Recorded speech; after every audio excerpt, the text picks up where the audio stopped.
Welcome back to Healing in Spanglish. It's episode 8. It's your hosts, Metztli and Ixchel, your Boyle Heights besties, figuring out what wellness means for us and our people. So let's get real about healing in all the ways we weren't taught but deeply deserve. The theme for today is setting intentional goals.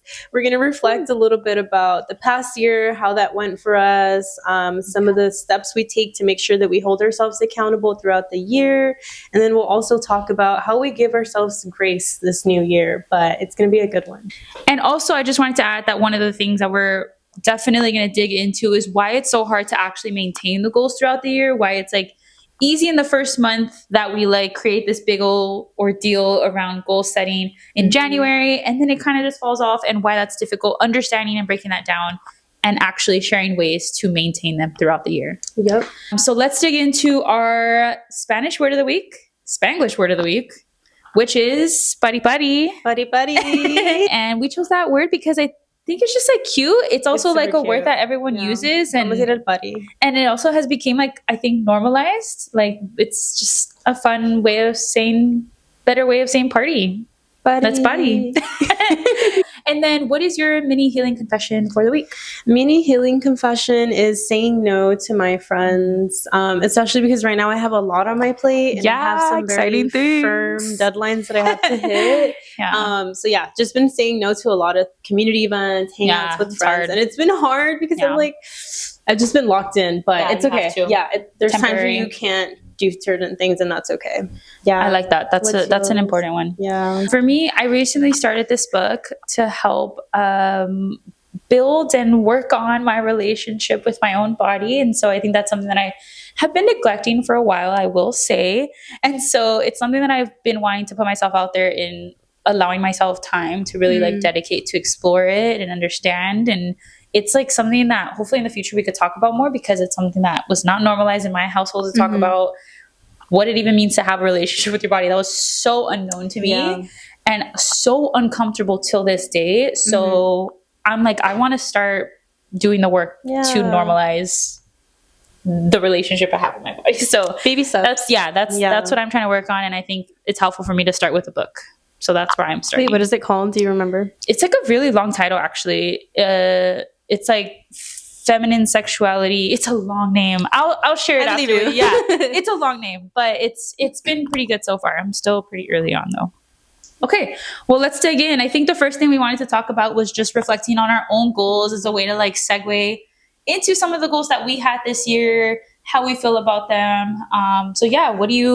What were goals that you set this year? Maybe you can share like 2 or 3 that were the main ones, and curious about how you feel about them now that the year is coming to the end already. I think my biggest one this year has been sobriety, or being sober curious. Because I just think like knowing that I come from a generation where like it runs in our DNA, where we're predisposed to addiction. So like I've seen it in my family. So I think just becoming more conscious of that, and like also just realizing that certain habits aren't really good for my health anymore. That's my biggest goal. I'm honestly, a big one. Fucking sober most of the time, honestly, like always. Like I think I've had like 1 drink this year, and that was it. Period. Wow. That's cool. So I think it's been great, and I'm going towards like being sober and like just never drinking, because I don't know, I don't like alcohol, and I never have. We do it because it's normalized. And I feel like part of the social spheres. So. I've like just got into like a phase where I'm like, when I think about like college, I'm like, damn, like I used to do it because it was social. And then like, I kind of wanted to stop drinking like after I graduated, but I was in like certain spaces where people still drank, like at parties and stuff. And it's hard. Like, it's really hard. And I didn't realize how influential that is. So that's my number 1. Period. That's a big one. So I've been really happy with that. I'm high on life now, honestly. That's awesome. Yeah. I love that. Period. No drinking, no smoking, no nothing. Just here. That's a huge one. Yeah. Okay, what else? What else have you done or proud of? Yes, community and friendships. Yes, I think this year... My fave. Yes, our very favorites. This year, I just didn't really have like a solid group of friends like after I graduated. And so I had to rebuild that life for myself back in LA. And so I really was intentional like over the past year about like going to community spaces, making the time for friends, just being very intentional. And so now I feel like I have a solid group of friends that I feel very comfortable with and that I feel like love me and uplift me. So I think that's my biggest one too. Lots of good things. Yeah. Ooh, 3. Great. My workout routine. Yeah, I used to struggle. I used to struggle a lot with like just movement and like being active, because I don't think like I found anything that really fit like my body.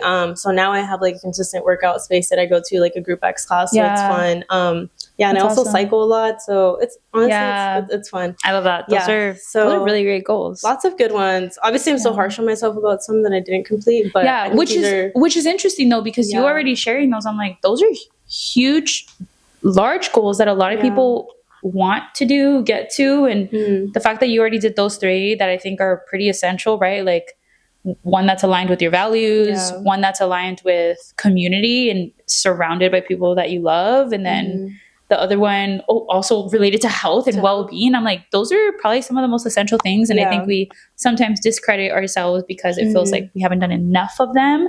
But those are like huge ones that, even though it's just like, building in theory, right? Like building a workout routine for myself that works, or becoming sober. There's like a lot of steps that come before it to get to that point. That's true. So it's like a bunch of smaller goals that you reached in order to actually get to the point to be able to say that. You're right. You've done it. Shout out. Thank you. Yeah. Thank you. My 3 goals that I wanted to share with you all that I'm super happy about as well. One is that I started therapy again this year, which is a big deal for me because I really was avoiding it for a little while. I think I was in denial that I didn't feel like it could be useful for me. And once I actually started it, it has helped tremendously with my own life and the relationships around me. So I'm super proud of myself for taking the step. I think the hardest step is actually doing it and showing up. And I've been doing it and I've been consistent. Yay. So yeah, that's been a great one. The second one is similar among just building deeper relationships and specifically, I'm sure you meant this, but you didn't say this, with female relationships. I don't have any male friendships, just one. Who are men, I know.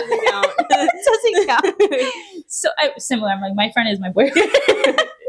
Anyways, I think like one of my biggest goals too was I've always, as a young girl, have yearned to like have deeper relationships with women, and I think therapy has helped with that, like understanding what has been holding me back and why I've been afraid to like build those deeper relationships. Yeah, that's a long conversation. But I'm like, oh, okay.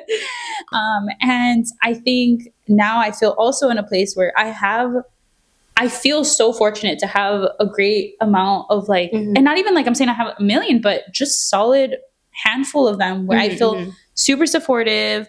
I feel just like loved by them, heard by them, and just valued. And I feel like those are things that I've always wanted. And my male friendships are not like that, unfortunately. And I'm just like super grateful for that. So it's been like a year where I feel like I've allowed it to come in, and it's been coming. And so I'm super happy about that. And then my last one is obviously going to be the podcast. It's going to be the fact that we actually started and released. I know. I'm running out. There are more. But, is actually starting the podcast this year. We had been working on it probably like 5 months before we actually released an episode. We didn't realize how much work it was going to be before we started releasing something. Oh God, yeah. And it's been a journey of learning stuff, but it's been so fun. Like just having these conversations has also opened up my own mind about the way I'm thinking about things more. And so I'm super proud of us because it's been just like a fun passion project, and we're starting to now build like that sense of community even in person. And so I'm super excited for what's to come for us. And I think it's also brought us closer because we also see each other every week now, like nonstop. And we do text pretty often too, and usually I'm not a big texter. Yeah, now it's like every day because it's like business and like just like the conversations we're having are so personal. So I feel like I've also learned a lot about Ixchel through the combos. I'm like, oh shit, I didn't know that. Damn. So yeah, I think those have been like my 3 big goals that I'm super proud of. And like I said, when I say them out loud, I'm like so happy about them, and it like still makes me feel super excited to say those things. But then I always think about all the things that I haven't done and like all the things I'm still missing and need to get to, right? Like that pressure feeling. And so I think that's a good segue into the thing we wanted to talk about is why it's so difficult to reach these goals. Like why we feel so challenged by or struggle to just actually be able to maintain these goals for long periods of time. So let's dig into that. I think the first question we can start with is, why do you think it's even difficult for even like our brains to be able to maintain or develop these habits? Like what are things that we know of or are aware of that make it so difficult to maintain a new goal that we set And sometimes we set like a million at the same time. Like, why is that even a difficult thing to do? Yeah. Well, I think like, first of all, we put a lot of expectations on the goals. I think we start really high and we put the bar up here. And it's like, obviously there has to be so many little baby steps that you have to do to reach that. So I think that's how I've seen it shown up in my life, where I'm kind of a perfectionist at times. And so when I do set a goal for myself and it's like this crazy massive goal, if I'm not doing it like under these standards, then it's not going to happen. And so I end up like being the person that ends up blocking myself. So I think I just get into my mind about it. But I think what therapy has also showed me, it's like, what are the daily things you can do to like help you build up to that goal? So I think a lot about like sobriety and like, you know, like what were things that I was doing? Like maybe, you know, like only drinking once and then like slowly easing into it or whatever, so that it can be easier and it's not just very abrupt. And I also think just like the way our brain functions, obviously you like to build a habit, it takes like what, 66 days on average. Or, you know, it varies on like your personality, behavior, like different factors. So like your brain is not used to something. So you're literally like making like new neurotransmitters to tell your brain like, hey, this is what I want to do. And so your brain is like learning and adapting. So I think that takes a lot of time. And so I think a lot for me, what I've seen is like, sometimes I'm a little impatient where I want things like right now. And I'm like, want the immediate gratification of it. But I'm like, no, like I have to stay consistent and like just remind myself that this is for, you know, like the betterment of myself and what I want in the future.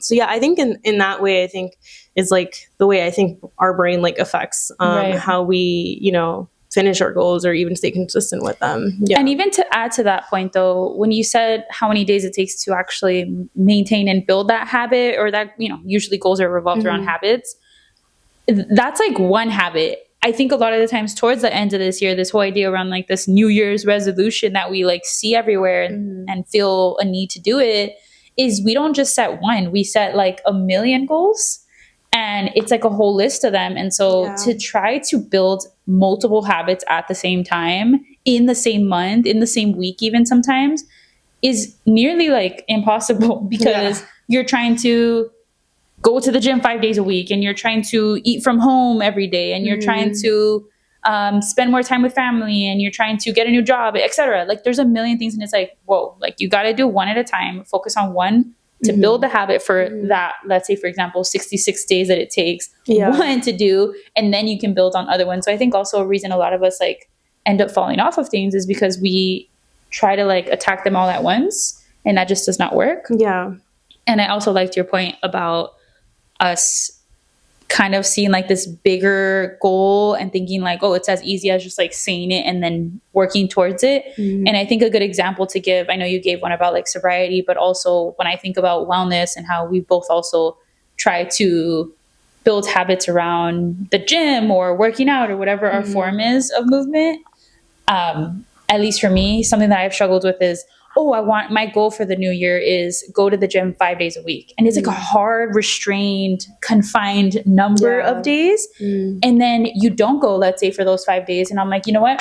I already didn't go for the second day. I'm done. I'm going to start over next week because I didn't reach those 5 days, you know? Yeah, exactly. And that's how I feel too. And I'm like, we set this like high standard for ourselves that like, how are you supposed to jump from like 0 days to 5? Like that doesn't make sense. So I also agree with you that finding like those baby steps, whether it's, okay, first, how are you going to get to the gym? And how is that going to be your first baby step? Like actually getting up and getting used to getting up early, or whatever it is. The prep work, setting up your clothes, you know, the day before, whatever it is. But there are like so many steps that happen beforehand that I think we just think about like this larger goal. And then when we don't do it successfully, we just kind of like give out on it because it feels like we failed already. But it's like so much pressure to do something like 5 days a week. And it's like not that simple. Yeah, I think quantifying it sucks too. Because then it's like, if I don't hit the numbers mess with your head. It's like, no. This is with my head all the time. No, I'm like, oh, I'm not going to go anymore. Literally. I'm like, oh, it's Wednesday. I didn't go. I'll start over on Monday. Like, why do you need to start over? We can like...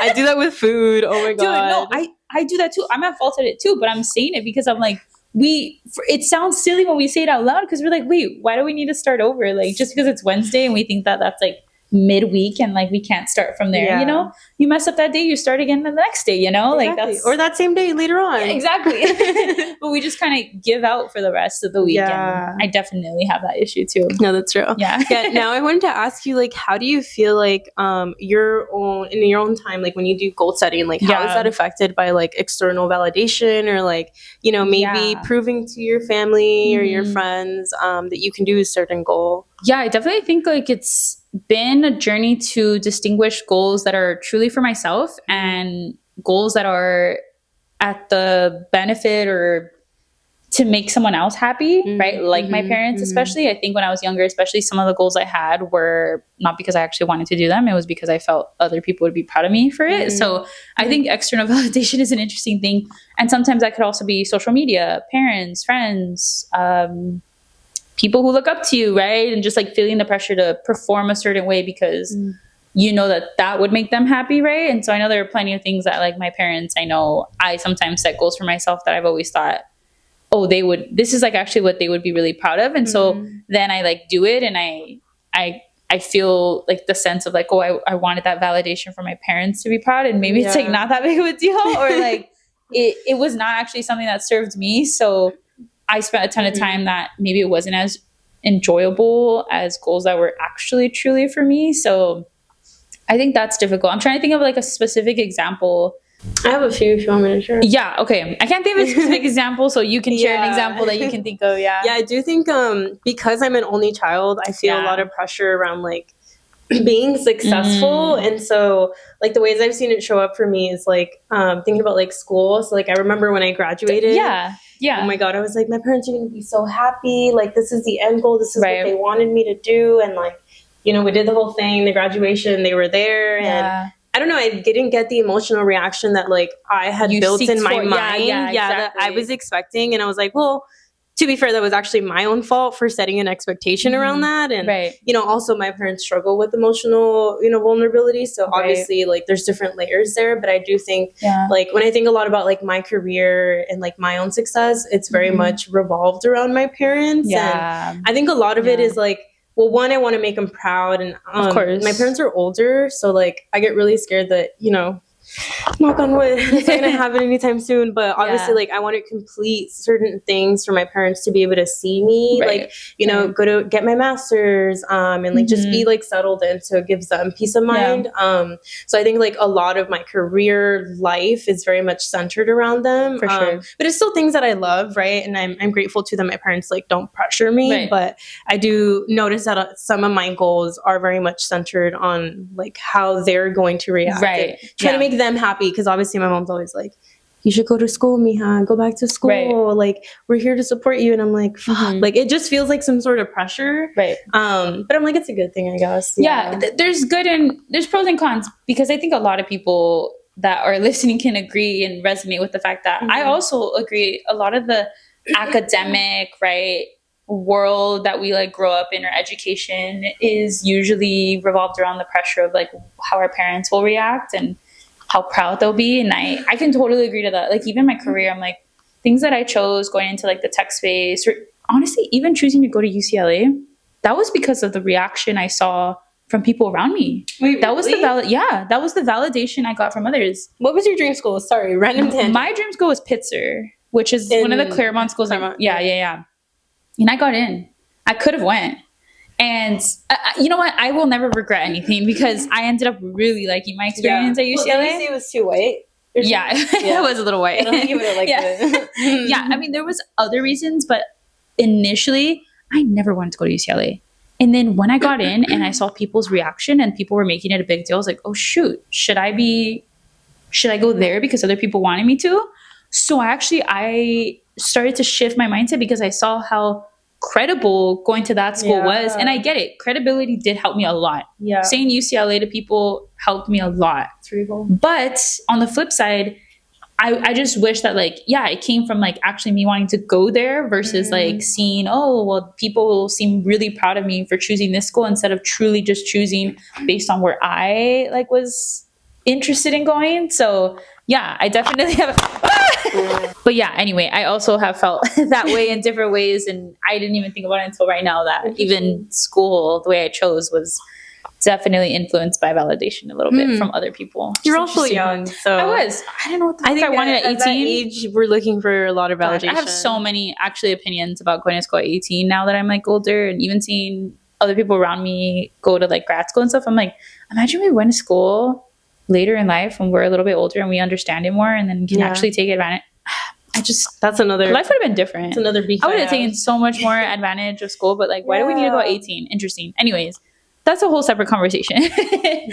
But I think something else that I wanted to talk about is, I think something that's also difficult in maintaining goals is also just like what goal setting is revolved around of, like how we create them based on capitalism and how that might influence the goals that we create. So I'm curious about your opinions on how the society that we live in might influence some of that goal setting that we create for ourselves. Yeah, I mean, I think like around the new year, like there's a lot of marketing of like everywhere, everything. Yeah, like you need to be setting this new gym routine. You need to be doing this. So there's discounts for it. You can go for cheap. Yeah, like especially for gyms, it's actually insane. Like the discounts that they give for that.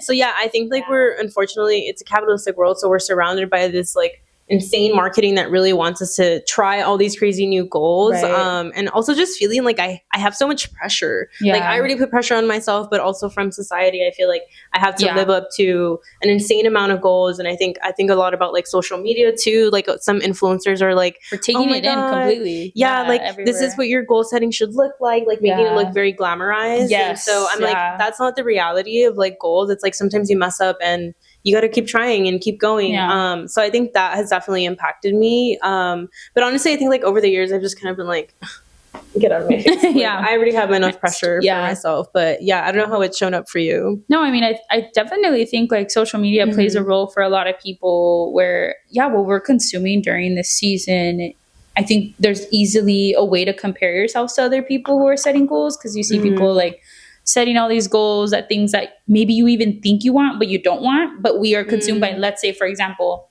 people going to the gym, or goals around eating, or goals around whatever the stereotypical goals are. I'm like, we consume them so much that I think we want them that bad, but we might not even want them that bad. We just think we do because we see it all the time. That's true. And actually, it might not be our goal to go to the gym. Maybe our goal is just to walk more, or maybe our goal is to like hike more. But we feel like, and I've seen this with friends too, like feeling the need to move a certain way, like through wellness and health.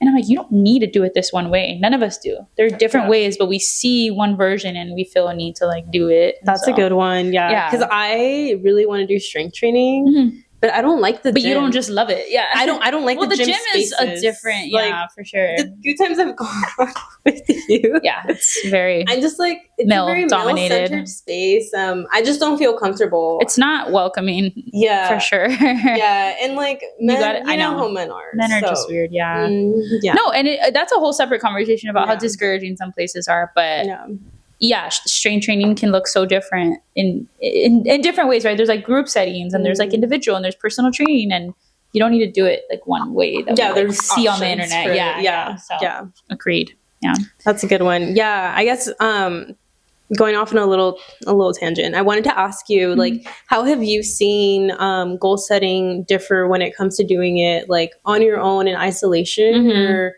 in comparison to like doing it in community that will keep you accountable? Yeah, well, I definitely think like one of the things even related to the gym that makes a big difference for people is when you have accountability with other people. Something that I've even expressed to Ixchel, like, I'm struggling to go to the gym. I'm like, are you going? Yeah, I'm like, after going alone, like, it's so different. And so I definitely think some goals maybe in isolation are better, right?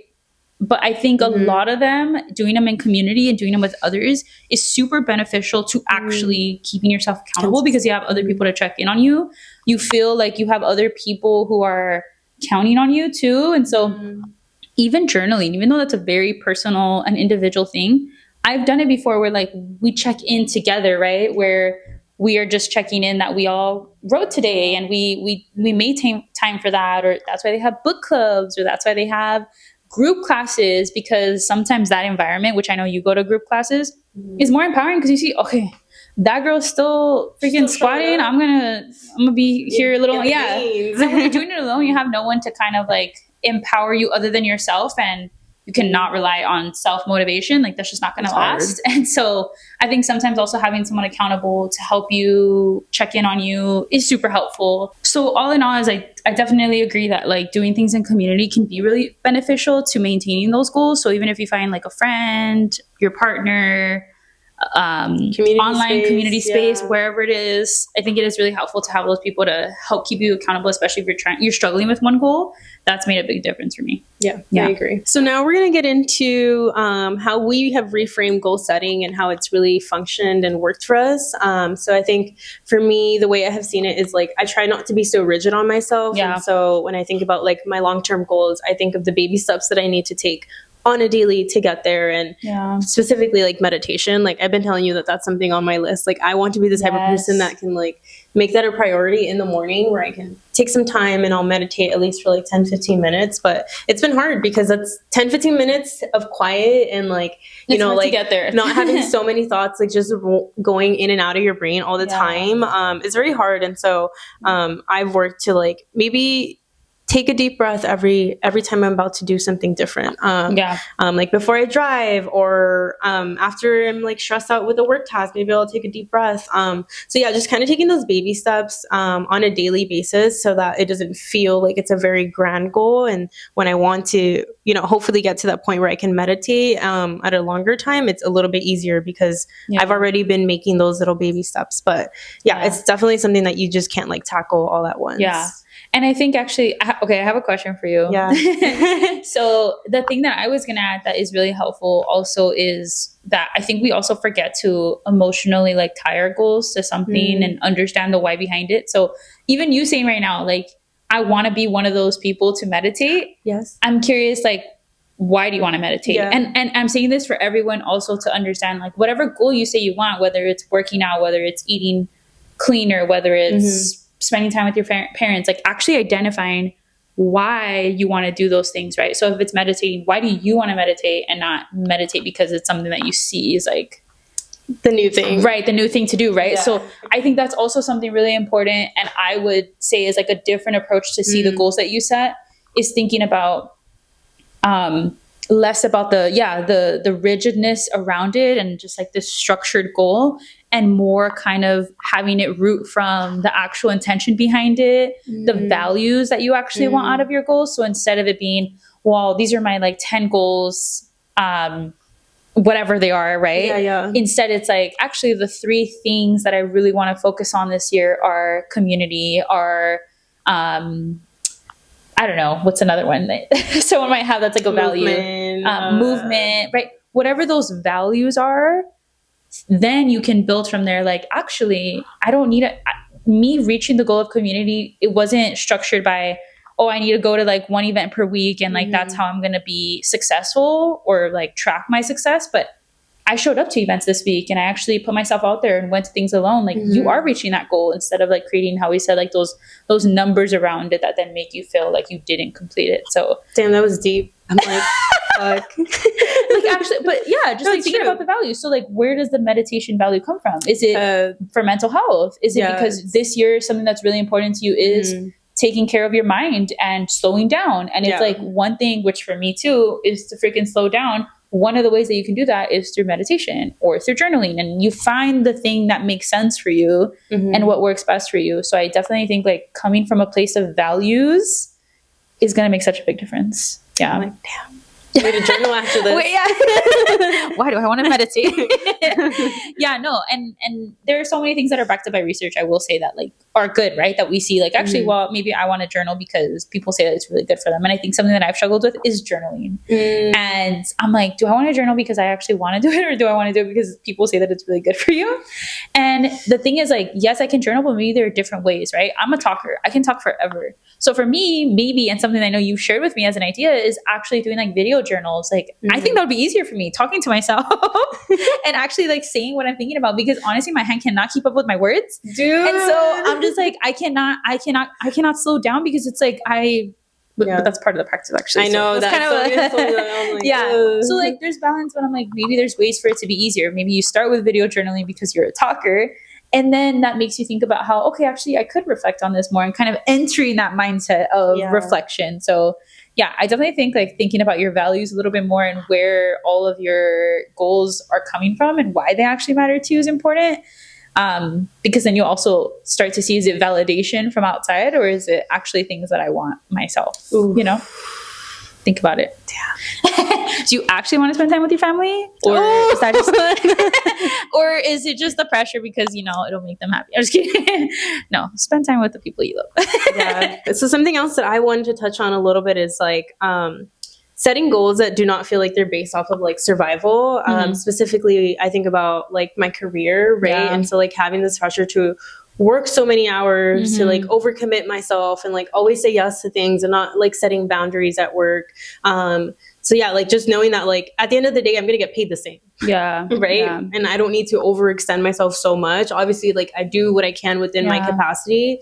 So I think that's something that I've also been a little bit more intentional about when it comes to like my career. It's like knowing that I'm also human, right? Like I deserve to be able to, you know, honor myself and my own needs. Yeah. And I also think about like the pressures like at home, right? Like feeling like I have to do so much like for my family, especially as being like the only child and like the only daughter, like just feeling like I really have to show up for my family and do so much. But it's like at the end of the day, like I am my own person and I need to value like my own goals and like what I want for my own life. Exactly. But yeah, I don't know if you have. Yeah. What I think adding to that though, I think a lot of the times, especially for those who identify as female and are women too, like I think we also grow up being raised and thinking that a lot of our behavior stems from survival, like you said. And so I think a lot of the times we behave in that way where we feel like we need to overwork, we feel like we need to overcommit, we need to always say yes to people to help them, we need to, you know, like it's never like boundaries. And so I feel like that's also something that goals can shift from, like the idea that like we just need to like do it all the time, like that's what's expected of us, but instead be okay with not, and like focusing in on the things that like one at a time in order to actually get there. And then I think on a separate note, I did want to just add in that one thing that I also realized that has not worked for me, and then I would recommend people also not do this, and check yourself if you do, like myself, is even throughout the year, I'm a very type A person, like very much so. And so I'm constantly creating lists, and that's just the way my brain functions. And I'm working on that a little bit more. It has its pros and cons, but one of the things that's definitely not healthy that I do is, or I'm actually not doing this anymore, but yeah, I know I haven't been doing it anymore, but on Sundays, I usually reflect on everything that happened that weekend/week and what I didn't get to. Like, I have a list of what I didn't finish, which is insane. When I said it out loud for the first time to my therapist, I was like, wow, I'm crazy. I was like, I'm crazy. I'm literally crazy. But seriously, I realized like, wow, that's crazy. I'm making a list at the end of the week to reflect on everything I didn't get to, instead of thinking about all the great things that did happen that week. Yeah. I check off all the things, but I erase them. And then I only see the things that I still have left, which I think is so interesting because it's actually really bad behavior of me constantly feeling like I'm never completing or doing enough. And I was like, wow, I didn't realize that was bad. I thought I was like doing something good with that. Yeah. Not good. And so I started now, with the help of Josh, started like thinking about and reminding myself that on Sunday nights, actually identifying the things that did go well this weekend and that I did do, and all the fun and the joy that I had in the community, instead of focusing on like what has not been done. And I've also now have like a daily reminder that goes off in the morning to share like 3 gratitudes out loud. So I'll just like say them out loud of what I'm grateful for this day or for the previous day. And so that's also been really helpful because I was living in a lot of like what I have not been doing versus like what I have done. Yeah. And so, yeah, it's just a really bad behavior that I think is something, if you also do it similarly and are always thinking about at the end of the week, like what I didn't do, start shifting from actually starting with what did go well and what you did like about the weekend and the joy you did have, you know? Yeah. Because the list will never end. It's true. It'll never end. You have to give yourself grace. You really do. Give yourselves credit for the things we did do. Yeah. And the space we gave for ourselves, because the work week is crazy. Yeah, so, and we're also living through some really rough times. So the fact that you're, doing so much still is like a big celebration. I know. And I got to remind myself of that more, which is why I've been doing more podcasts too, because listening to other people's podcasts too are also reminders to me, which I think I work really well or function really well with constant reminders. And so like that works in affirmations. And when I hear people talk about it or say it out loud, I'm like, oh, you're so right. Like you're checking me without even checking me. Thank you. Yeah. You're like, that's why I listen. Exactly. And then I think the only last thing I'll add to this that I would recommend people to like see it in a new lens with goal setting is that it's okay for goals to adapt or change throughout the year. I think, like you were referring to, this has been a very difficult year, especially. And so even though we might set goals, and I definitely enjoy how people use this time and the energy all around it to like reflect and think about things, and there's like so much excitement around it. I also think like it's okay if goals change, life changes, stuff happens, and if they need to adjust, that's okay. And you just like think about how you can shift that goal, and you don't have to live through goals also through seasons. You can live through them through seasons, through the year, but you can live through them through a season or through a week or through the month, and they can be shifting. It doesn't need to be like one whole year. It can be different amounts of time. And so it's true. Yeah. And also like, I think bouncing off of that, it's like just knowing that maybe some goals are not meant to be accomplished in this year, right? It's like maybe this is a goal that's going to take a really 5 long years. time, right? So we're going to like just work towards it and push it kind of to the side. But it's, for sure. Just don't put a lot of pressure on yourself, because I mean, life is already hard in itself, but exactly, especially for us, there's a lot of things going on in our community, lots of things changing, and we might need to adjust some of those things in order to deal with what's happening right now. And so I think that's okay to like be able to make those changes midway through the year. Yeah. Grace. Yeah. You're doing amazing. You are. So to wrap up this conversation today, we're going to do our little activity as usual. Today, we're going to do a this or that game.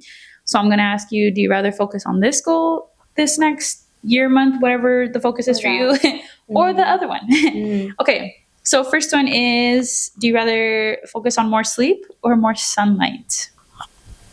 Sleep. Period. Me too. Sleep is so essential. Sunlight too, but sleep. Yeah. That's real. How about, do you rather focus on saying no more or saying yes more based on what your boundaries or needs are? I need to say no. Yeah. I also need to say no. And I can see how other people might say saying yes more because maybe they kind of like close themselves off to opportunities and say no. But I agree. I think I'm more of I need to say no to shit. I need to say no, yeah. How about traveling more or staying grounded more? Both. Both. You could do both. All of them you could do both. Yeah. I want to travel more this year. Period. You should. You need to. Girl, you need to take advantage. We will. Manifesting it now. Ooh, trip coming soon, y'all. I am definitely going to do a little bit of travel, but I definitely think I'm on the side more of like staying grounded more, just because I've done a lot of travel and I need to like hone in on some things here in LA, and then that's like for a different era. The city. Yeah. Are you wanting to focus more on trying new hobbies or mastering a few? I want to master. I know, right? I feel so so, ¿cómo se llama? Like mid? Yeah, like mid, but I'm trying to think of the proper word for mid. Is mid not proper? I don't know. I feel so like okay about my skills and everything. Like I feel like what's decent. That word? Yeah, there's a word for it. It's like beginner. Yeah, I agree with you though. I'm like, I need to master some shit and actually be good at some stuff. I want to learn how to knit. Ooh, that's a good one. That's a good one. I like that. Yeah. That's a really good skill, actually. I've done it before, but as like a little kid. Anyways. More reading or more podcasts? More reading. That was a trick question, Ixchel. I'm just kidding. Was I supposed to? No, more reading, except our podcast, of course. Yeah. Listen to. Well, I have to listen to this one. I agree. More reading. Yeah, more reading. I used to do it a lot. Just let go of it. It also takes you away from the technology. Like, I love podcasts, great, but reading forces you to like sit down and look at it. Whereas podcasts, you could do it while washing dishes. You could multitask, you know? Yeah. So I feel like reading forces you to kind of disconnect. Yeah, I feel you. How about drinking more water or drinking more tea? Drinking more tea. I already drink too much water. I need to drink more water. You need, I drink tea every day because of him. You guys, I didn't know that she doesn't drink water. Well, I do drink water. Well, no, but not. That's how I'm living right now. But I don't drink enough. Like, I forget about it. Like, I can go throughout the day and be like, oh shit, I haven't drank water yet. Like, that is insane. Like, I know. Me and her, I just lost mine. Like this. Yeah, I'll have her next to me too, but I just won't touch her. That's crazy. I know, it's bad. I really know. thought you drank a lot of water. I wish I did. No. Okay. Is this your gym era, running era, hiking era? What is this? What are you trying to focus on? This, or that? I'll choose one, but there's multiple. I'm trying to do running. Yes. I've been wanting her to. Girl, I'm old. My knees. We had a moment where we were so close to doing a half marathon together. Oh, don't you? And then I sprained my ankle. I know. It was really sad, actually. You were even supposed to go to the game with the... Yeah, it was... That was sadness. I remember that. Yeah, that was rough. Yeah, that was rough. Yeah. I still saw Dochi, though. Yeah, she still saw Dochi. Yeah. Don't ask how. Snuck in. But basically... Not really snuck in. Cut to the finish line of the half marathon. In jeans. I was like, girl, you didn't even try to play it. Like, cool. Honestly, with the cast, though, I'm sure that was a workout to walk with your foot. Well, I was on my last week, so it was fine. It just hurt a little bit, but it was fine. Yeah. I would say I definitely want to do hiking again. Hiking has always been above anything, even though I strength train more than anything, I run a lot. Mm-hmm. Hiking has always been my favorite movement. So hiking, I want to go back to hiking a lot more. We need to go to the Malibu place. Yes, we will. We should plan that. Okay, slow mornings or slow evenings? Slow mornings. Well, I already have slow mornings, but I love good. Them. You do have slow mornings. I have really slow mornings. Good of time, yeah. Yeah, I need to do more slow evenings, I think, is my focus. Yeah.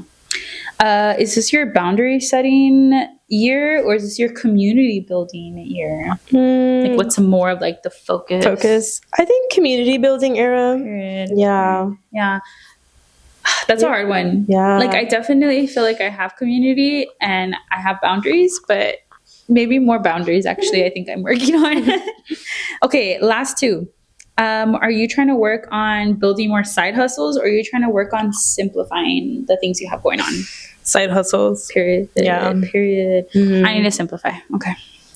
Oh, yeah, short you answer. Do. I know. I need to simplify my shit. Okay, last one. Do you want to do more dancing this year or more cooking this year? Cooking. Yes, more cooking. That could be like interpreted as dancing too. Oh. I think cooking. Both. Yeah, both. I would say dancing, dude. I've always loved dancing, and I never do it. Not anymore. After I stopped drinking too, I'm like, the reason I would dance is going to clubs. And now that I don't drink, I don't like to go to clubs. So I'm like, I need to dance during the day. They're also so late. I'm like, can we start at 5? We both have the same... Yeah, we're funny. We both have like the same bedtimes. We sleep pretty early, so I'm in bed by like 10. Yeah. Well, let's close it out with what is your small business shout out for the week? Mine is street tacos on First Street. Yes, I had it when we went to the Day of the Dead event. So good. Yeah. So delicious. Yeah. So they have a lot of great options. Really? Oh, yeah, because they had a limited menu when we were there. Yeah. When they have events where they're open later than they usually are, they only have certain options to minimize the work, As they should. But yes, shout out. Yes, yes. My shout out is Supernova Thrift. It's the newest thrift store on the block in Boyle Heights. Yes. And we discovered it together, and it was super fun. Oh, yeah. Yeah, we went for the first time together. Love the place. Already got a few items there, so y'all should check them out if you haven't yet. I'm actually gonna go today. Oh, you are? Yeah. Well, I just thought about it right now. Take my clothes because I wanted to. Yeah, I'll take them, but I'll just tell her it's for you. Oh, I know. It's okay. I'll take them actually, because then it might complicate it. Okay. Anyways, whatever you want. Supernova Thrift. Go check them out.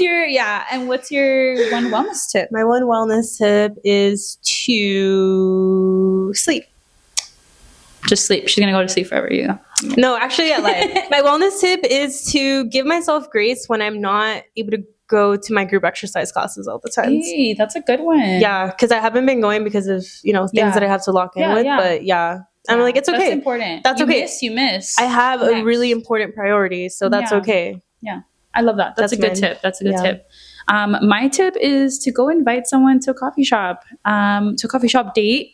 I started doing this when I first moved back to LA, and just like would reach out to people to go on a coffee shop date with me. And I'm talking about friend coffee shop dates. And it was a great way for me to like see who I kind of connected with and kind of start, and like an easy way to build new friendships. And I love it because it's just like there's no pressure. You have your cafecito, you're just talking. I love it. That's how we reconnected. Well, reconnected. Yeah, reconnected. Yeah. Hung out at Mipa. Milpa, yeah. Hey, shout out, Milpa. Shout out. Well, thank you for holding space for us today. We're really grateful to be here with you all. If the podcast spoke to you, feel free to share it with your friends, your homegirls, your amigas, your mom, whoever needs to hear this. And yeah. And healing is super personal, but we're always very excited to be able to do this with you all because it's also very collective. So thank you all for allowing us to share this space with you. Hasta la próxima, con mucho amor.